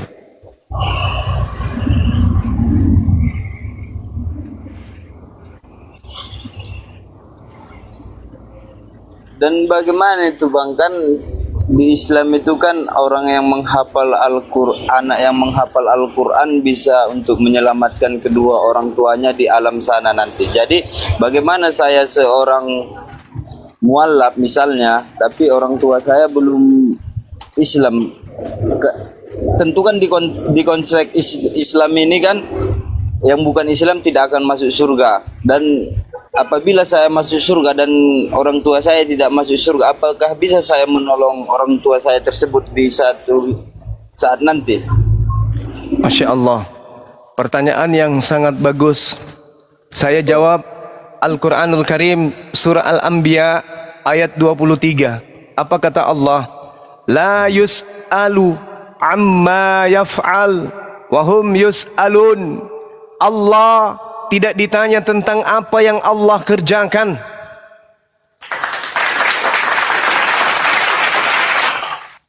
Yang mengerjakan surga, neraka bukan kita, tapi Allah. Nah, sekarang kalau Anda punya anak atau Anda sendiri jadi penghafal Quranul Karim, lalu kemudian ada kemudahan, barang siapa yang menghafalkan Al-Quran 30 juz, maka dia bisa memberikan keringanan atau surga kepada sekian banyak keluarganya. Nah, kalau misalnya orang tua Anda demikian adanya, Anda punya hubungan dengan Allah. Allah maha melihat, Allah maha mendengar, Allah maha menyaksikan, Allah maha memutuskan. Maka kita tidak punya hak untuk melarang itu. Kita tidak punya hak untuk membatasi Allah. La yus'al amma yaf'al. Allah tidak ditanya tentang apa yang dikerjakan. Itu hak prerogatif Allah. Kalau Allah ingin memasukkan kedua orang tua kita ke dalam jannah, bukan hak kita untuk melarang, bukan hak kita untuk memerintah. Semua kembalikan kepada Allah. Surga nerakanya seseorang tergantung kepada Allah. Maka kita kembalikan kepada Allah. Kita tidak perlu pertanyakan itu. Maksudnya itu adalah hak prerogatif Allah untuk mengatur. La yus'al amma yaf'al. Jadi apa tujuan kita kemudian? Melakukan kebaikan-kebaikan. Anak kita ajak menjadi penghafal-penghafal Quran. Semoga ya Allah memiliki ilmu yang luar biasa. Inni a'lamu ma la ta'lamun. Wahai manusia, pengetahuanmu itu terbatas. Akulah yang maha mengetahui segala sesuatu yang rahasia. Seperti itu sahabatku. Jadi kita harus berpositif nih kepada pencipta kita. Jangan kita negatif kepada pencipta. Lalu kenapa ada hadits yang mengatakan orang tua dilarang doakan bla bla bla dan seterusnya? Ya kalau ada sekarang nih, misalnya nih ya, hikmahnya nih. Misalnya ada orang yang kemudian diberi jabatan kayak Bang Suma didatangkan kemudian misionaris. Bang Suma, ya paman, hentikan debat-debat itu bang. Ini ada uang kopi sekian miliar bang. Tapi berhenti. Dan ikut kami penginjilan. Andai saja bisa. Andai saja Rasulullah mengatakan, doakan aja orang tuamu yang mati dalam keadaan kafir, doakan aja. Insya Allah nanti dia masuk surga. Doakan. Andai saja itu ada kaidah itu, maka boleh jadi orang yang lemah imannya akan memilih duit yang tadi. Biarkan aja aku mati, biarkan aja aku masuk Kristen misalnya. Yang penting anakku tetap di Islam. Ku ajarkan mereka menjadi penghafal Quran. Ketika aku mati nanti, mereka akan mendoakan aku dan aku masuk dalam surga. Jadi aku dapat keuntungan dua. Di dunia saya kaya raya, mati anak saya doakan saya sebagai penghafal, lalu kemudian saya yang mati dalam keadaan kafir ini bisa masuk surga. Nah itulah hikmahnya. Kenapa Rasulullah mengatakan tidak bisa. Bahkan bapakku, ibuku tidak bisa. Itu hikmahnya. Tetapi terkait dengan hal pekerjaan Allah, kata Allah, la yus'al amma yaf'al. Allah tidak ditanya tentang apa yang Allah inginkan Allah kerjakan. Ya, tidak ada yang bisa kemudian memprediksi pengetahuan Allah. Bahwa Allah mengatakan inni a'lamu ma la ta'lamun. Pengetahuan kalian sangat sedikit. Aku yang maha mengetahui hal-hal yang gaib. Seperti itu. Jadi ada secerca harapan. Silakan.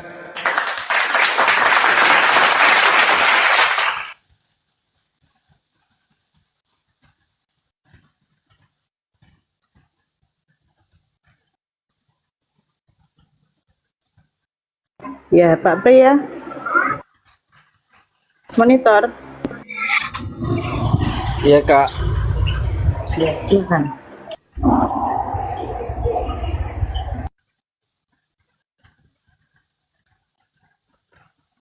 Oke, sahabat-sahabat sekalian, kalau misalnya ya, silakan. Jadi begini kan Bang, di konteks keislaman itu kan apabila seseorang melakukan hubungan intim dengan baik itu dengan istrinya, itu kan ada yang mandi, namanya itu kalau nggak salah mandi wajib. Itu Iya, mandi junub. Jadi bagaimana yang saya yang belum mandi wajib itu Bang? Iya, begitu masuk Islam silakan disunahkan Anda mandi. Sebaiknya mandi. Begitu masuk Islam mandi junub silakan. Makanya ada ilmu fikih di dalam Islam itu yang mengatur itu. Ketika kemudian Anda junub, Anda selesai berhubungan dengan istri, ketika kemudian ingin ibadah, mandi junub, mandi besar, mandi takhir. Kalau dalam tradisi Yahudi, mandi takhir. Ditakhirkan dulu. Itu disucikan. Dibersihkan kita ini. Bukan karena kita kotor, tidak. Tetapi kita harus kembali kepada fitrah. Yaitu bersih, dalam keadaan bersih kita menghadap kepada Allah. Jadi mandi janabat atau mandi junub. Anda belum punya kewajiban karena tidak ada kewajiban kepada orang kafir. Yang diberi kewajiban itu hanya orang beriman. Makanya hanya ada dua kelompok, beriman dan kafir. Tidak ada aturan main kepada orang kafir, tak ada. Yang ada aturan mainnya itu hanya orang beriman. Ya ayyuhalladzina amanu, hanya kepada orang beriman. Tapi ke orang kafir, orang bebas dia mau ngapain aja, mau guling-guling, mau apapun dia terserah, namanya orang kafir. Artinya orang yang ingkar kepada perintah Tuhan. Bebas, mau ngapain aja. Ad-dunya sijnul mu'min wa jannatul kafir. Dan dunia ini adalah jannah, surga bagi orang kafir. Karena ini surga, maka tidak ada perintah. Selayaknya di surga nanti tidak ada perintah, jangan begini, jangan begono. Di dunia ini, itu adalah surganya orang kafir. Tidak ada perintah larangan, tidak boleh, semuanya bebas. Makan apapun bebas, mau apapun bebas, semuanya halal bagiku. Karena ini adalah surganya mereka. Tapi umat Islam di dunia ini seperti penjara. Mau minum ini nggak boleh, mau makan ini haram, mau makan itu haram, tidak boleh. Makanya dunia sijnul mukmin, dunia ini ibarat penjara bagi kami. Tapi bagi orang kafir ini adalah surga. Makan apapun boleh, minum apapun boleh. Tak ada yang haram yang masuk ke mulut, yang keluar yang haram. Tak ada. Nah, itulah berarti dia menjadikan dunia ini surga. Tapi kalau kita menjadikan dunia ini neraka, nanti kehidupan berikutnya kebalik. Mereka lagi yang terpenjara. Mau makan ini tak bisa, yang ada hanya kobaran api, bara api yang masuk ke mulut.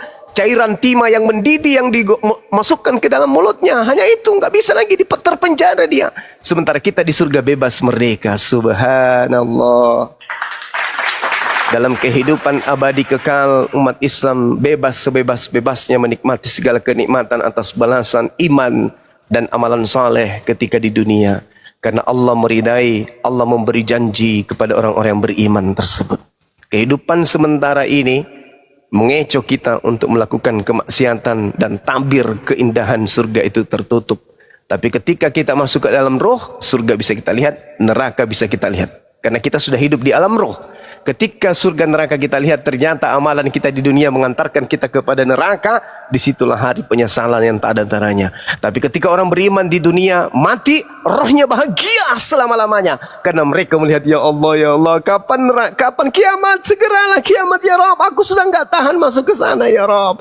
Aduh indahnya, aduh indahnya, aduh indahnya. Makanya tidurnya orang yang meninggal, orang beriman, matinya dia seperti tidurnya pengantin. Tiba-tiba, kok kiamat? Padahal aku masih pingin lihat surga itu indahnya kayak mana. Dia nggak merasa lagi yang lain. Dia hanya melihat indahnya surga yang dilihat. Sehingga kiamat datang miliaran tahun ke depan, terasa hanya satu malam, karena yang dilihat adalah indahnya surga.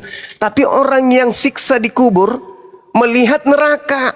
Kalau bisa jangan kiamat, begini aja terus ya Rob, nggak usah kiamat, karena kalau kiamat aku sudah di situ. Jangan, aku nggak mau.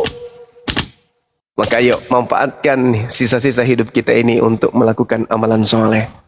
Teman-teman muslim yang mendengarkan ini, gitu ada waktu sholat, gitu waktu puasa. Kita berbuat baik kepada suami, berbuat baik kepada istri, anak-anak kita santuni mereka, kita sayangi mereka, karena mereka adalah surga kita.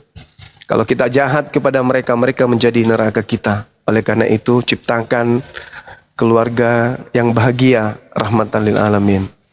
Jadikan itu dalam rumah tangga. Jangan menyimak debat tapi rumah tangga terbengkalai, jangan. Nikmati kehidupan di dunia ini dengan cara-cara Islam. Seperti itu. Demikian. Silakan, mungkin ada yang ingin mengambil alih atau menambahkan waktu dan tempat, disilakan. Ya, silakan. Yang lain. Bang Pria, di mana?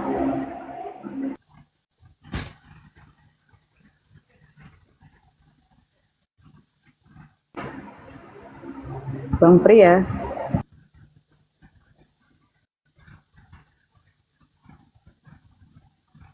Meluncur dia atau sinyal, nggak tahu lah. Sinyal kayaknya itu sinyal. Mana Bang Pria? Sinyalnya buruk ya. Meluncur.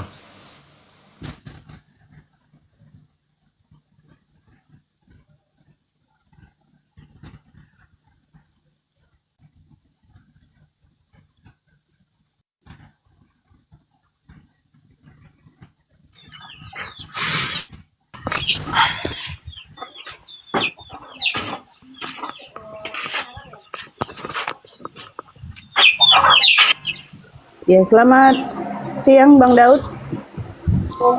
Selamat siang. Agamanya apa Bang? Oh, Kristen. Kristen apa Bang? Ya, Kristen.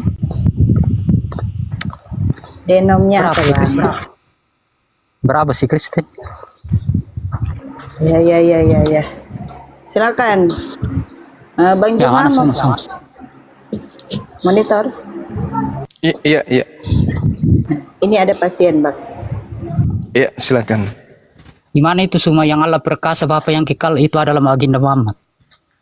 Masya Allah. Jadi kalau Ya, kita Ustaz. merujuk ke, ya, kalau kita merujuk kepada Yesaya 9 Ya. nomor bisa nggak setelah bertanya Anda diam?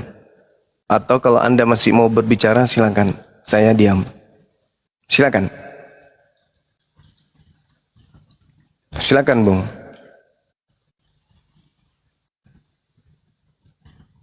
Oke, kita anggap sudah ya.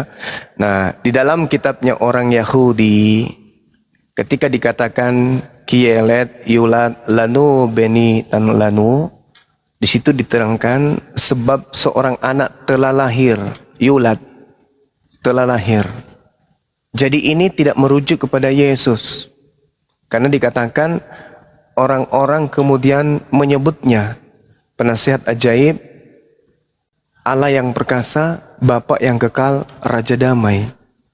Kalau ini ditujukan kepada Yesus, di mana ini adalah julukan yang diberikan kepada Hizkia, maka lebih pantas gelar-gelar ini diberikan kepada baginda Rasulullah Muhammad SAW.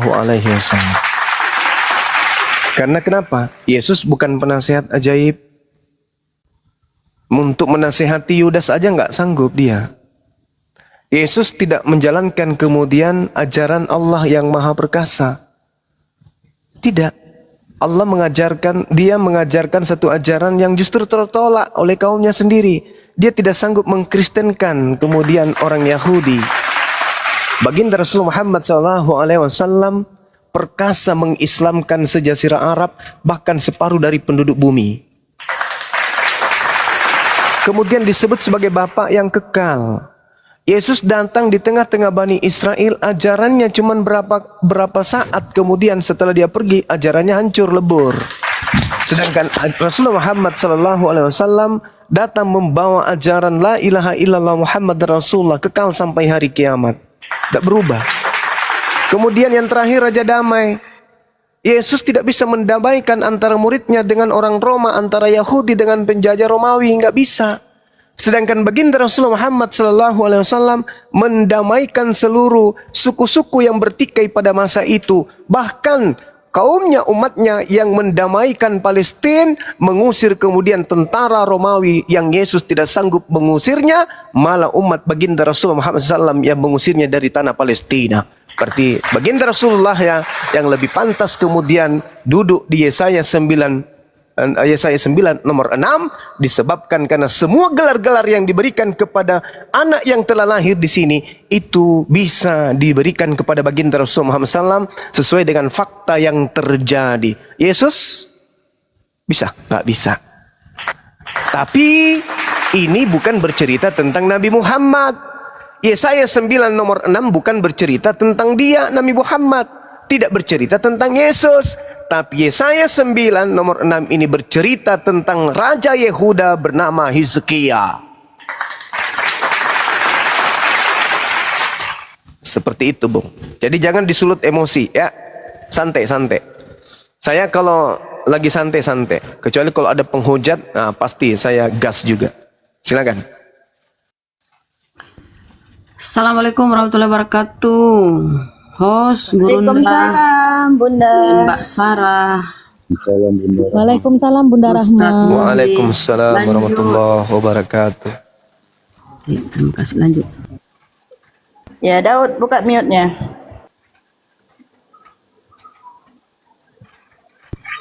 Belum saya selesai bertanya ini. Iya, silakan Bang. Ya, kenapa bisa Pak Suma mengatakan bahwa Allah yang perkasa, Bapa yang kekal itu Muhammad? Jadi benar Suma menuhankan Muhammad? Tadi penjelasan saya tidak didengar. Benar, bahkan Bang Suma yang bilang Allah yang perkasa, Bapa yang kekal itu adalah baginda Muhammad. Makanya mau Tadi penjelasan saya tidak didengarkan. Ya. Tadi Anda tidak mendengarkan penjelasan saya.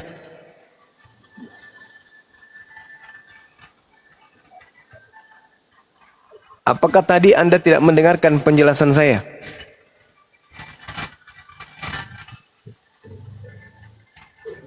Buka mute-nya. Saya rasa saya sudah menjelaskan tadi. Host. Itu kenapa host? Mute-nya dibuka itu. Daud. Bang Daud, mute-nya dibuka, Bang. Yang itu yang saya tanyakan sama Pak Suma itu, kenapa itu Muhammad jadi Allah yang perkasa, Bapa yang kekal, Islam baptis 5 kali sehari, itu yang saya tanyakan itu. Saya rasa tadi saya sudah menjelaskan, saya tidak bisa mengulang lagi. Jelaskan itu, yang kamu jelaskan tadi masalah Yesus. Yang saya mau tanyakan, kenapa Bang Suma mengatakan bahwa Muhammad itu Allah yang perkasa, Bapa yang kekal? Ya, baik. Saya ulang lagi ya. Jadi gini, Bung. Gini. Saya menyatakan yang Anda tuduhkan itu berdasarkan dengan klaim orang Kristen bahwa yang disebut di dalam Yesaya 9 nomor 6 itu adalah Yesus. Saya tidak pernah tuduh Suma bilang Suma yang mengatakan Allah yang Suma sendiri yang bilang begitu. Iya, Bung. Inilah susahnya kalau orang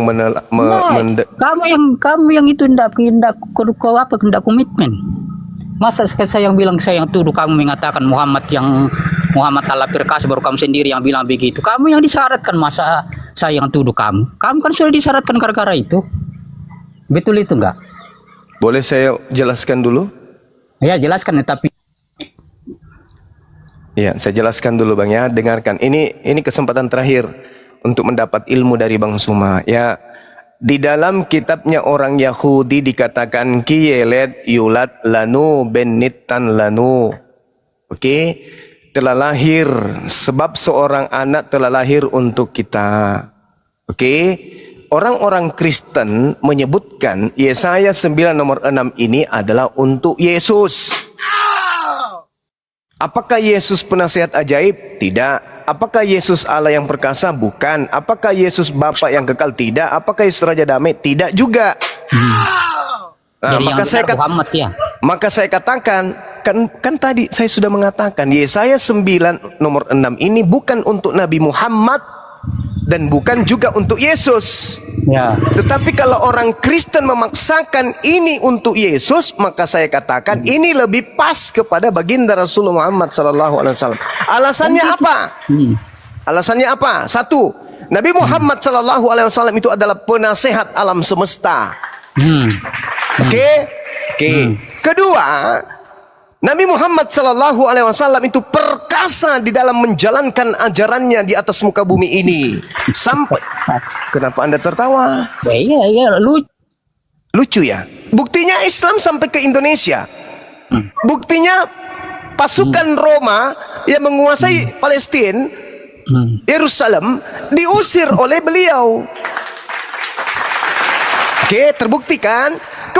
Kemudian dikatakan Bapak yang kekal. Ajaran Nabi Muhammad sampai hari ini, bahkan sampai hari kiamat kekal, tidak pernah berubah Al-Quran itu. Yesus mana Injil yang diajarkan oleh Yesus? Tak ada. Sudah. Belum. Kemudian disebut Raja Damai. Nabi Muhammad kemudian mendamaikan alam semesta. Begitu penjajah datang di Belanda 350 tahun lebih lamanya Kristen menjajah di Nusantara.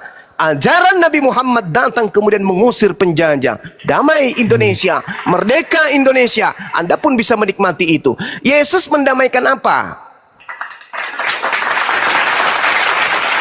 Tidak bisa Yesus. Jadi kalau Kristen memaksakan Yesaya 96 ini yang bukan untuk Yesus dipaksakan untuk Yesus, maka saya katakan ini lebih pas kepada baginda Rasulullah Muhammad SAW. Jadi pas itu Muhammad disebut pas. Bapak yang meskipun ini hanya untuk Hezekia, bukan jadi untuk Nabi Muhammad. Itu kalau Muhammad yang disebut. Kalau dipaksakan maka lebih pas Nabi Muhammad. Jadi pas Gitu. kalau Muhammad disebut Allah yang perkasa, Bapak yang kekal. Karena yang disebut Allah perkasa di sini Hezekia, manusia. Allah yang perkasa maksudnya Allah bersama dengan Hezekia. Allah yang perkasa itu mendampingi Hezekia. Allah yang maha perkasa itu bersama dengan baginda Rasulullah Muhammad SAW. Bukan Nabi Muhammadnya yang Tuhan, bukan. Tapi yang backingan Nabi Muhammad itulah yang Tuhan yang maha perkasa. Begitu cara belajarnya. Jadi sudah Pak semua, boleh saya lagi bertanya semua? Silakan. Jadi Pak Suma setuju bahwa yang benar itu adalah Muhammad yang Allah perkasa, Bapak yang kekal, bukan Yesus. Subhanallah. Tadi saya sudah menjelaskan ini bukan untuk ini Nabi yang kamu yang sebutin, kamu yang bilang begitu, Allah yang perkasa, Bapak yang kekal itu Muhammad. Ini Itu bukan kan untuk dipanggil Nabi kamu. Muhammad. Ini bukan untuk Nabi Muhammad. Ini untuk Raja Hezekia, bukan untuk Yesus. Saya tidak mengatakan Nabi Muhammad itu adalah Allah. Saya tidak mengatakan Nabi Muhammad itu Bapa. Tidak. Boleh kamu bersumpah. Sumpah demi Allah, saya ini Muslim, saya masih waras, saya bukan orang gila. Tidak seperti ente. Ente yang mengatakan Yesus itu adalah Allah yang perkasa. Apanya Yesus yang perkasa? Coba tunjukkan keperkasaan Yesus, tunjukkan. Keperkasaan Yesus tunjukkan ke saya. Nanti kita bahas masalah Yesus, kita selesaikan dulu Allah yang perkasa. Sudah selesai. Allah yang perkasa itu julukan untuk Raja Hezekia. Selesai. Kenapa kamu dipanggil? Ya, jangan di-mute. Ya jangan di-mute. Kenapa kamu dipanggil sahadat tulang? Oke, karena teman-teman saya Sebab kamu dipanggil menganggap sahadat tulang. iya, saya bersyahadat kapanpun. Anda suruh saya bersyahadat sekarang, saya bersyahadat. Yang dipanggil sama ulama Asyhadu itu, an kamu la dipanggil ilaha sama ulama itu. illallah wa asyhadu anna Muhammad Rasulullah. Kapanpun saya diminta bersyahadat, karena itu rutinitas ibadah saya bersyahadat. Ya kenapa kamu Waktu disyaratkan ulang sama ulama itu? Apa sebabnya? Apa sebabnya kamu disyaratkan? Karena mereka para ulama itu mendengarkan fitnahan. Kalau saya mempersamakan. Siapa yang fitnah kamu? Siapa yang Kalian seperti ini sekarang Anda memfitnah saya. Enggak ada yang fitnah kamu sendiri. Oke, kalau begitu Anda mau Anda dengarkan enggak? Anda dengarkan enggak penjelasan saya tadi? Enggak. Kamu sendiri. Oh, Anda enggak dengar. Penjelasan itu terbuka. Ya sudahlah kalau begitu. Berarti saya tidak punya kekuatan untuk bisa memahamkan saudara. Silakan dengan pemahaman saudara. Saya boleh bertanya enggak? Saya boleh balik bertanya tidak? Saya boleh bertanya enggak? Belum Saudara selesai Daud. semua. Belum selesai. Saya boleh bertanya enggak? Saudara Daud yang lagi gemetaran, boleh nggak saya bertanya? Murai nak makutana, murai nak makutana, murai nak makutana. Akitek mu murai di kutanai ya, sule mengko dio banua bobo si solakan depekan. Akitek mu murai di kutanai, sule mengko kan de bobo si sol asu. Hah? Tumbai. Akitek mu mengerti, tek mu mulai di kutanai, sule mengko kan de bobo si solapekan. Ustaz tolol ini betul-betul kalau ditanya dia menghujat sudah ini tololnya ini Ustaz. Saya hujatnya di mana? Saya hujatnya di mana? Kamu bertanya, saya menjawab. Saya menjelaskan. Kenapa saya membawa Yesaya 9 nomor 6? Saya sudah jelaskan. Oke? Ini hanya untuk Raja Hezekia, bukan untuk Nabi Muhammad, bukan untuk Yesus. Kenapa ada pernyataan saya seperti itu dulu? Karena orang Kristen menganggap ini Yesus. Maka saya katakan, kalau ini untuk Yesus tidak pas, lebih pas kepada baginda Rasulullah Muhammad SAW. Kalau Anda tidak mendengarkan, ya bagaimana saya bisa menjelaskan? Saya tidak bisa. Saya bukan dokter yang bisa membuat orang gila jadi waras. Itu loh. Silakan sahabat yang mau menambahkan. Assalamualaikum warahmatullahi wabarakatuh, Guruna. Waalaikumsalam. Cuma